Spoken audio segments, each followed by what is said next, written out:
what plans does the administration, in regard to refugees, Sure. what plans does the administration have to take in, for the United States, to take in some refugees in the United States?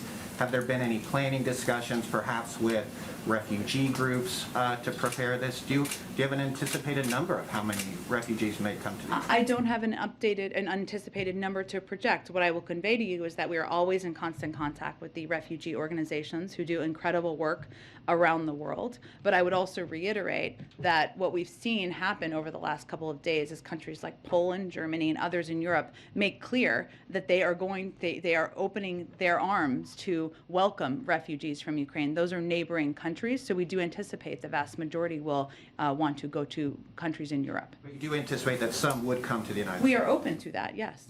And if I could ask one more. Senator Coons floated the idea of a $10 billion emergency supplemental package.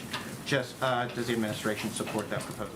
We are having ongoing conversations with Congress about additional assistance to Ukraine. Our OMB leadership is having those conversations, and so I will leave it to them to put out any updated specific number from our end, but those are underway. Go ahead.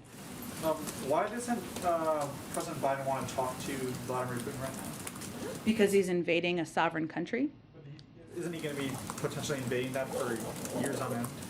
Well, I would say that a moment where a leader is beginning and in the middle of invading a sovereign country is not the moment where diplomacy feels appropriate. It does not mean we have ruled out diplomacy forever. Obviously, the president remains open to engaging at a leader-to-leader level, but this is not the moment. And why are you guys waiting to apply maximum pressure on Russia with, sanctions on everything? It doesn't seem, are you guys waiting for Kiev to fall or sanctions on everything? How do you mean? Like sanctions on all Russian transactions and oil and gas, or like, do you think that Americans are not willing to take a hit at the gas pump? Well, I would say there's a couple of principles through which the president has approached sanctions. One is maximizing the impact on Russian leadership and on the Russian financial system, so that there will be a particular squeeze. We've obviously taken steps already that have gone far and above what has ever been done in the past. If you look at just the 10 financial institutions that we sanctioned, they hold a huge percentage of, they're about 80% of the Russian banking sector. That is a significant step that was announced yesterday. The export controls step that was announced yesterday means that they won't have the ability to get access to the technology and semiconductors and AI that President Putin desperately wants to continue to innovate his economy moving forward.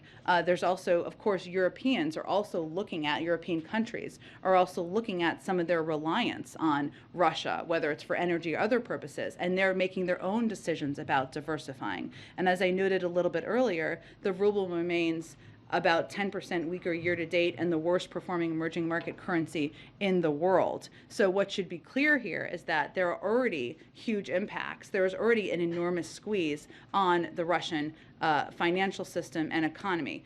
What the president is also focused on as a principle is taking steps and making sure we are minimizing the impact on the American people, on the global economic system, and we of course weigh that as we have a responsibility to do. And we want to, first and foremost, I should have said this first, take these steps united with our partners and allies in Europe.